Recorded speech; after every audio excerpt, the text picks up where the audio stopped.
বউ তো তোকে ভালোই শিক্ষা দিয়েছে জাঙ্কু। মানে কি বলতে চাইছিস তুই? তুই তের সাথে যেটা করেছিস সেটা যে ভুল তুই সেটা বুঝতে পেরেছিস। শুধু এটাই না, তে যে এটাতে কষ্ট পেয়েছে সেটা আজ ওর কড়া ব্যবহারে তুই অনুভব করেছিস। তাই তো আমাকে বললি যে এখন আমার সরি চাওয়াতে তোর কষ্টটা কমবে না। ঠিক যেমন তোর করা আগের ব্যবহারে তের কষ্টটা কমবে না তোর এখনকার সরিতে। জাঙ্কুক চুপ করে রইল সুগার কথা শুনে। কিছু সময় পর জাঙ্কুক নীরবতা ভেঙে বলল, আমার সাথে যে কি হচ্ছে আমি কিছুই বুঝতে পারছি না সুগা। ভার্সিটিতে তে আসার প্রথম দিন থেকে আমি ওকে চেয়েও অ্যাভয়েড করতে পারছি না। বারবার আমার মাথায় ঘুরছে যে ওর জন্য কি না কি করছে, সব সময় প্রবলেম ক্রিয়েট করবে, ওকে ফাঁসাবে। তখন তখন কি হবে? আমি চাই না তে কোনো প্রবলেম ফেস করুক। আর আর কি কি চলছে এখন তোর মাথায়? জাঙ্কুক কিছুক্ষণ ইতস্তত বোধ করতে করতে একটা সময় বলেই দেয়, প্রথমে আমার তের সাথে ব্রাইটকে সহ্য হচ্ছিল না, কিন্তু এখন এখন জিজাংয়ের সাথেও তুই তেকে সহ্য করতে পারছিস না, তাই তো? তোর মন চাইছে ব্রাইট হোক জিজাং হোক তুই ছাড়া কেউ যেন তেকে টাচ তো দূর ওর আশেপাশেও যেন না ঘেসে, তাই তো? তুই কি করে জানলি? You are in love bro, you are fall in love with তে। সুগার কথা শুনে জাঙ্কুকের ভীষণ লেগে গেল।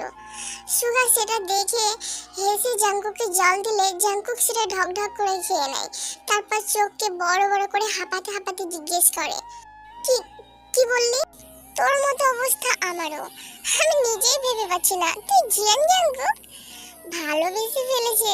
ও মাই গড ভাই, কি বলছিস এসব? দেখ জাঙ্কুক, আমি জানি তুই এসব প্রেম ভালোবাসা বিয়েতে বিশ্বাসী নস, কিন্তু বিয়ে এমন একটা জিনিস যা সবাইকে বদলে দেয়। তুই মুখে বলছিস ঠিকই তুই এই বিয়েটা মানিস না, কিন্তু তোর মনে মনে এটা আছে যে তে তোর বউ। প্রথমত ঠিক এই জন্যই তুই চাস না তে কোনো প্রবলেম ফেস করুক, তেকে কেউ হ্যারাস করুক, এটা তোর তের ওপর কর্তব্যবোধ। দ্বিতীয়ত তুই চাস না তে অন্য কোনো ছেলের সাথে কথা বলুক, মিশুক, তোর কথা মতো চলুক, এটাই চাস তুই। এটা তোর ওর ওপর অধিকার বোধ, কারণ তুই জানিস তে তোর। সুগার মুখে তে তোর কথাটা জাঙ্কুকের বুকে এসে লাগলো। এই দুটো শব্দ যেন ওর মনে দাগ কেটে গেল। ওর নিজের অজান্তে মনে মনে আওড়াতে লাগলো, তুই আমার, তুই শুধু আমার। সুগা বুঝলো জাঙ্কুক বুঝতে শুরু করেছে, তাই আবারও বলতে শুরু করলো, তোর মাথায় সারাক্ষণ তের কথা ঘুরছে, যেখানে আজ অব্দি তুই কোনো মেয়েকে নিয়ে ভাবিসনি। তুই আমাকে বললি তের পায়ে চোট পেয়েছিল তাই তুই অনেক কষ্ট পেয়েছিস। আজ অব্দি কোনো মেয়ের জন্য কষ্ট পেয়েছিস তুই? যখন তে ডান্স কম্পিটিশনে গ্রিন রুমে বলেছিল ওর পরিবারের জন্য মন খারাপ করছিল, তখন তোর খারাপ লেগেছিল, তাই তুই ওর পরিবারকে নিয়ে চলে এসেছিলি। তে যখন জিতেছিল তখন ওর খুশিতে তাই খুশি হয়েছিলি। তার সাথে তোর খারাপ লেগেছিল কারণ তুই ওর সাথে পারফরম্যান্স করতে পারিসনি। সিরিয়াসলি জিয়ান জাঙ্কুক, কোনো মেয়ের সাথে পারফরম্যান্স করতে না পারার জন্য কষ্ট পেয়েছিস? আচ্ছা, তোর শরীর খারাপের সময় কেন তুই চেয়েছিলি তে তোর সাথে থাকুক? কারণ আমার ভালো লাগে ও আমার কাছে থাকলে। ইয়েস জিয়ান জাঙ্কুক, তোর ভালো লাগে তাই তুই তের সাথে টাইম স্পেন্ড করতে চাস, কারণ ও কাছাকাছি থাকলে তোর ভালো লাগে। যেখানে লিজাকে তুই সহ্য করতে পারিস না, শুধু লিজা কেন অন্য কোনো মেয়েকে তুই সহ্য করতে পারিস না। জাঙ্কুকের কাছে একে একে সবকিছু যেন পরিষ্কার হয়ে যাচ্ছে। যে সব প্রশ্নের উত্তর এতদিন খুঁজছিল তা একে একে সব পেয়ে গেছে। সে সত্যি সুগার কথা অস্বীকার করতে পারছে না, তবুও সুগাকে বলল, তুই ভুল বুঝছিস সুগা, আমি আর ভালোবাসা না না, আমি আমি ভালোবাসি না। কি বলছিস এসব? আচ্ছা তুই ভালোবাসিস না, তাহলে কেন তের ডিভোর্স দেওয়ার কথাই তোর খারাপ লেগেছে বল? তের বলা প্রত্যেকটা কথাই তোর এতটাই খারাপ লেগেছে যে তোর চোখে জল চলে এসেছে জাঙ্কুক, তুই কান্না করছিলি। ব্রাইট জি চ্যাংয়ের সাথে শুধু না, তে যদি অন্য কোনো যে কোনো ছেলের সাথে যদি ক্লোজ হয় তুই সেটা সহ্য করতে পারবি না জাঙ্কুক। তেমন কিছু না সুগা, ব্রাইট ভালো ছেলে না, তাই আমি তেকে বারণ করে। আচ্ছা সত্যি? তাহলে জিচাং? আগে জিচাংয়ের সাথে কথা ছিল না তো তাই রাগ ছিল, এখন কোনো প্রবলেম নেই। আচ্ছা তাই, ঠিক আছে, তাহলে তের সাথে তো ডিভোর্সটা করে জিচাংয়ের সাথে ওর বিয়ে আমি নিজে দাঁড়িয়ে থেকে দেব।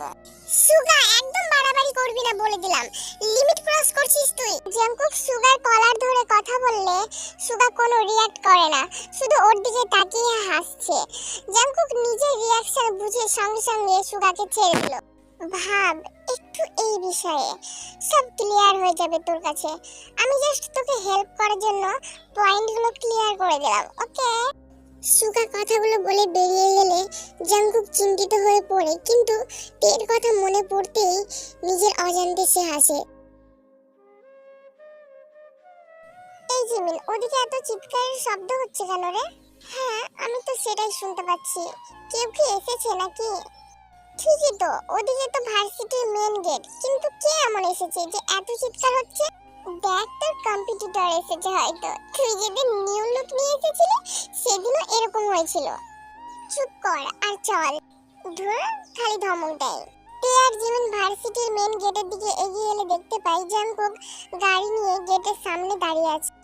জাঙ্কুক তো বাইক নিয়ে আসে, তাহলে আজ গাড়ি নিয়ে কেন এসেছে? আজকে বাইক নিয়ে আসেনি কেন জাঙ্কুক?